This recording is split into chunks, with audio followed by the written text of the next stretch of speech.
నమస్తే, welcome to burning topic. ఉగాండాలో DNA టెస్టుల కలకలం. చిన్నాభిన్నమవుతున్న కుటుంబాలు, పరీక్షలతో కూలిపోతున్న కుటుంబ బంధాలు, ఫలితాలతో విచ్ఛిన్నమవుతున్న కుటుంబాలు, పెరుగుతున్న హింస. ఇంతకు ఆఫ్రికాలో ఏం జరుగుతోంది తెలుసుకోవాలంటే లెట్స్ వాచ్ నౌ.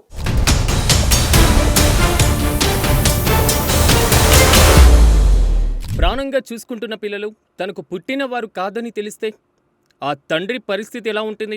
తన సంతానంలో చాలామందికి అతడి పోలికలు కాకుండా ఇతరులు వస్తే అతడి వేదన వర్ణించగలమా? ఆఫ్రికాలోని ఉగాండాలో చాలామంది పురుషుల పరిస్థితి ఇప్పుడు ఇలాగే ఉంది.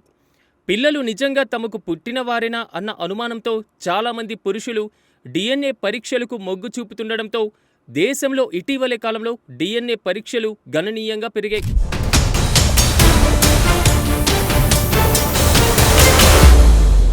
భార్యలు గర్భం దాల్చారనే వార్త తెలిస్తే చాలు భర్తలు ఎంతో సంతోషంగా ఫీల్ అవుతూ ఉంటారు.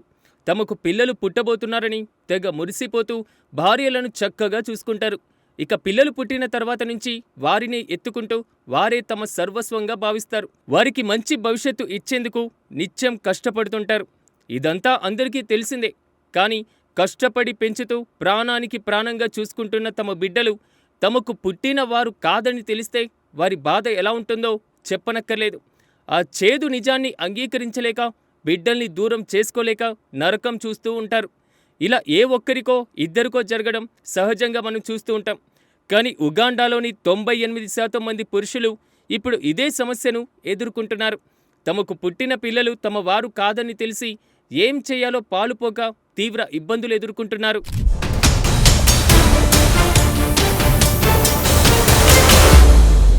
ఉగాండాలో వేలాది మంది పురుషులు ఇప్పుడు సరిగ్గా ఇలాంటి తీవ్ర మానసిక క్షోభని అనుభవిస్తున్నారు. తమ పిల్లలపై అనుమానంతో పితృత్వ పరీక్షలకు మొగ్గు చూపుతున్న వారిలో 98% పైగా మందికి పిల్లలు తమకు పుట్టిన వారు కారని డిఎన్ఏ పరీక్ష ఫలితాలు వెల్లడిస్తున్నాయి. ఈ చేదు వాస్తవం దేశంలో సామాజిక సంక్షోభానికి దారితీసి కుటుంబ కలహాలు, విడాకులు అసాధారణ స్థాయిలో పెరిగిపోవటానికి కారణమవుతోంది.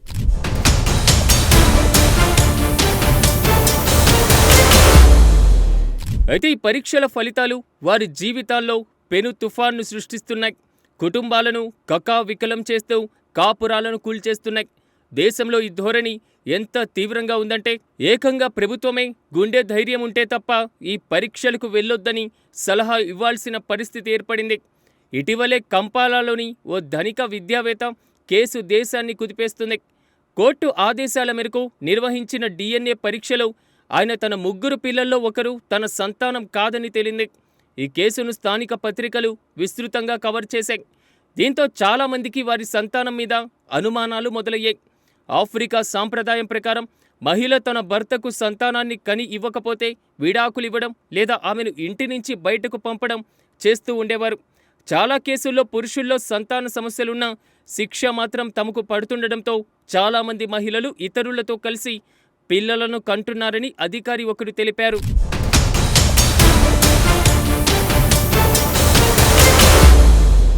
ఈ సంఘటనను స్థానిక మీడియా విస్తృతంగా ప్రసారం చేయడంతో మరెంతో మంది పురుషుల్లో తమ పిల్లలపైన అనుమానాలు ముమ్మరమయ్యాయి. ఫలితంగా దేశవ్యాప్తంగా డిఎన్ఏ పరీక్షా కేంద్రాలు వేగంగా పెరిగిపోతున్నాయి. రేడియో స్టేషన్లలోనూ ప్రజా రవాణా వాహనాలపైన కూడా ఈ పరీక్షల ప్రకటన వరుసగా వినిపిస్తున్నాయి. ఉగాండా అంతర్గత వ్యవహారాల మంత్రిత్వ శాఖ ప్రతినిధి సైమన్ పీటర్ ముండేయి వెల్లడించిన వివరాల ప్రకారం మరింత ఆందోళనకరంగా ఉన్నాయి. స్వచ్ఛందంగా పితృత్వ పరీక్షలను చేయించుకునే వారిలో 95% మంది పురుషులేనని, వీరిలో 98% మందికి పైగా ఫలితాలు తమ పిల్లలు బయోలాజికల్గా తమ వారు కాదని చూపుతున్నాయన్నారు. ఈ తీవ్రమైనటువంటి నిర్ధారణలు అనేక కుటుంబాల్లో గొడవలకు దారితీస్తూ ఏళ్ల తరబడి నిర్మితమైన బంధాలను ఒక్కరోజులోనే విచ్ఛిన్నం చేస్తున్నాయి.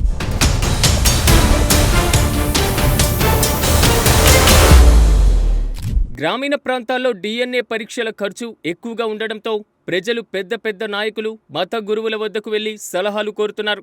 అయితే చాలామంది పాస్టర్లు, తెగ పెద్దలు ఈ కుటుంబాలను నిలబెట్టేందుకు ప్రయత్నిస్తున్నారు. పిల్లలు ఎలా పుట్టినా వారు ఈ ఇంటి వారే, వారిని తిరస్కరించడం పాపం, ఇదే సాంప్రదాయం ఒకప్పుడు కుటుంబాలను నిలిపింది అంటూ నచ్చ చెబుతున్నారు. అదేవిధంగా విశ్వాసంతో కుటుంబాలను కాపాడాలని కూడా పిలుపునిచ్చారు. ఇక తెగ నాయకుడు మోసెస్ కుటేయ్ వంటి పలువురు కూడా కుటుంబాల్లోని విభేదాలను సర్దుబాటు చేసేందుకు ప్రయత్నిస్తున్నారు.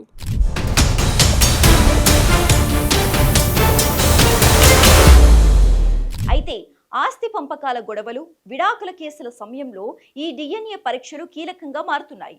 సాంప్రదాయాలు, మత పెద్దల మాటలు ఒకప్పుడు కుటుంబాలను కాపాడేవి. కానీ ఇప్పుడు ఆధునిక టెక్నాలజీ చేదు అనుభవాన్ని నిర్మోహమాటంగా బయట పెడుతుండటంతో ఉగాండా సమాజం తీవ్రమైన ఒత్తిడికి గురవుతోంది.